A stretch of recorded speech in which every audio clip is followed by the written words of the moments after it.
Hello, I'm Dr. Jeff Phillips, Belmont University, and it's mid-state audition etude time again. Yay! These are the 7/8 trombone etudes. What I do is I play them and kind of show some things that you might look for, different ways to practice some of the sections so that you can get those a little bit better, and then I'll attempt to play them all the way through. Okay, so this is the technical etude.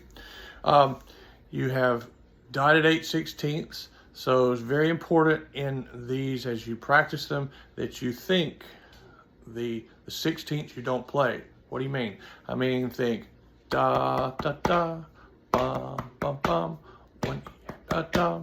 So that you think those so that you put the 16th exactly in the right place. Otherwise you'll get kind of lazy and you'll play them kind of like triplets. So be very aware of that as you practice it.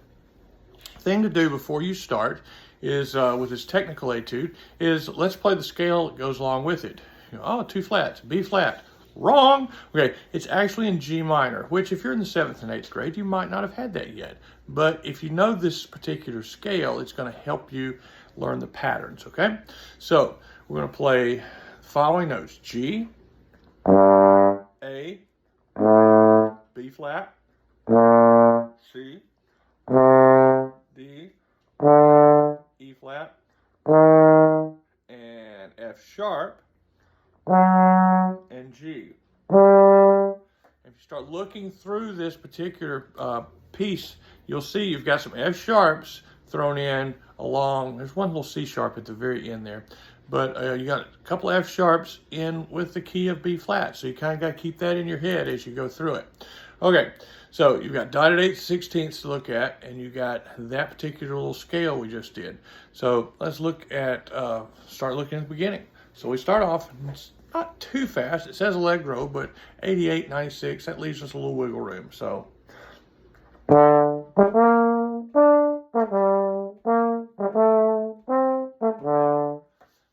just look at that little section that's from the very beginning to the D on beat 3 in the second full measure.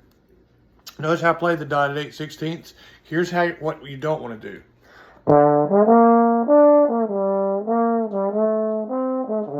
Okay, it was great and smooth, I know, but it was not a precise dotted 8/16. So that's what I meant by trying to keep those very exact.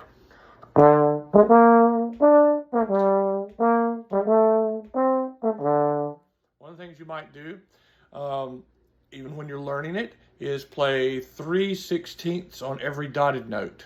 Like this, go.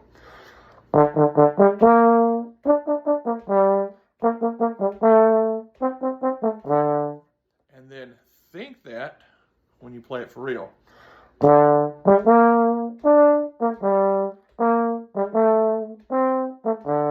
Okay, let's go on. Here comes one of those F sharps. Make sure you get in a good 5th position.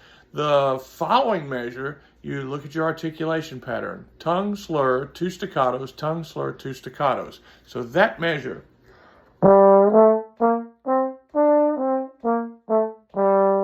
Okay, now I'm playing the D in 4th position, sort of a little flat 4th position, because it makes more sense. Whenever you have a D that is in between 2 3rd position notes, that's where you should play it, okay? Why should I go? When I go,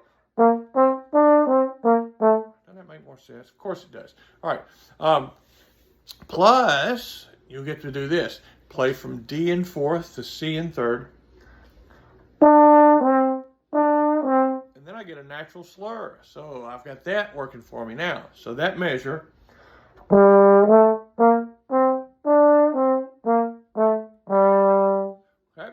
Of course, it's going to go a little faster here in just a second, but take a look at that. And how we want to do a legato tongue there from G to A, so we don't smear that. Nope.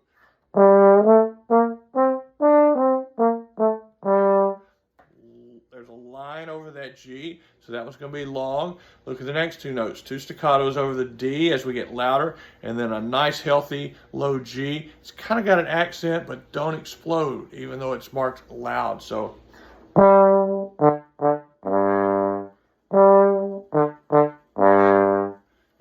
good firm attack on that. Okay, so going from the beginning. Okay,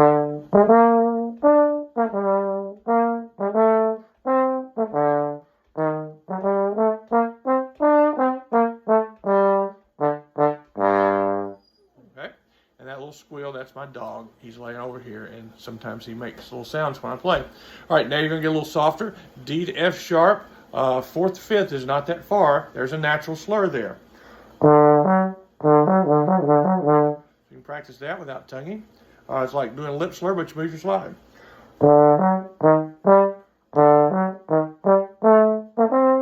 And then on to the second line, a little bit louder. And then the next part.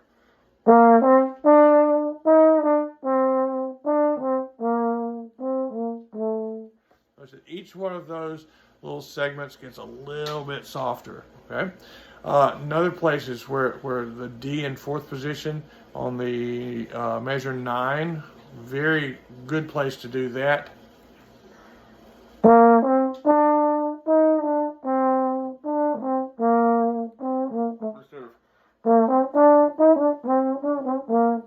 Knock your teeth out if you do that. So don't do that. We don't want any extra dental work. Dynamic wise, looking back at the beginning of the second or the end of the second line, end of the first line, start that part softer. Next measure is a little more. We lead into measure 9 and then we taper back down. So let's start there. Measure. Well, I looked at them wrong. The last measure of the first line.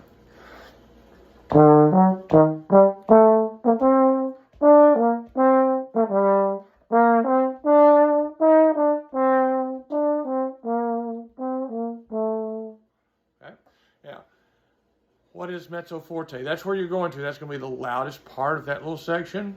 But what is mezzo forte? Well, it's louder than mezzo piano. What is mezzo piano? It's louder than piano. What's piano? It's softer than the forte you played there at the end of the first phrase. It's all relative. Okay, so going on to the last two measures, start with a little bit more. Here comes that C sharp. You got one C sharp. The following one is a C natural. And then tongue precisely, they're not marked with anything, but tongue precisely the 16th notes. Okay, and you might put a slight retard there. I kind of feel like it ought to. So.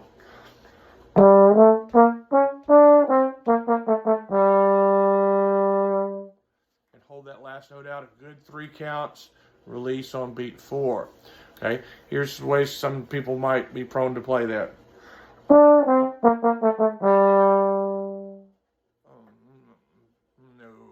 Okay, hold that out all the way. All right, really quickly. Hate to make these things too long, but look at the lyrical etude. Okay, E flat scale. You know your E flat scale. You'll be able to do this. I see places for there's a D down there on the second line. You can play that one in first or fourth. Kind of depends on where you want to play the B flat after it. We'll see what happens here. All right. It's marked about the same tempo, even though it says andante. So here we go. Emphasize the first note of every measure a little bit. Second thing I was about to play.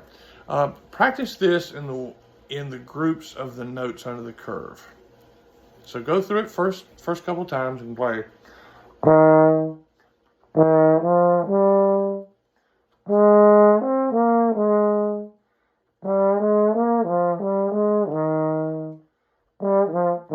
Okay, so practice the parts that are under the curves first, and you'll kind of see as it'll make a little more sense as you get used to it.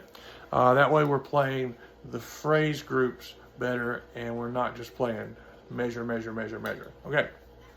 Okay, and emphasize beat 1 just a little bit at the beginning of most measures.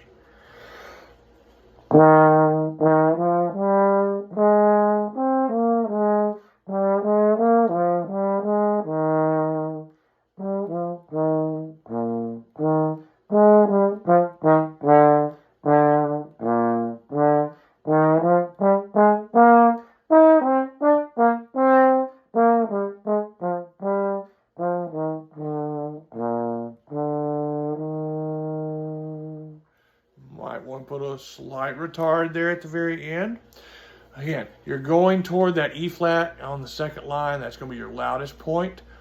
This one, even though you may think, well, there's not as much to that as the other one. Really take a close look at the dynamics on this. Try to keep everything very smooth unless it's marked otherwise. There's a couple of accents, but those are more for emphasis, not for like explosive tonguing. For instance, at the end of the first line, avoid going.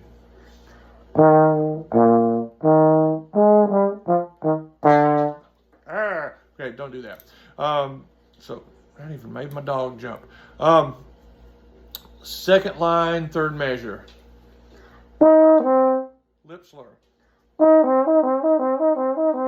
Okay, so work on that. C to E flat. Now, just an option if you're adventuresome, the third measure from the end, B flat to G. Since you're already out there on a C, you could go to B flat in fifth, sharp fifth, and go.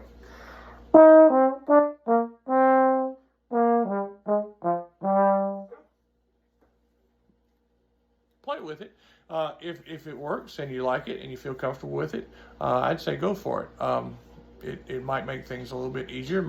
It'll also give you a natural slur. Okay, there's your etudes for grades 7 and 8 trombone.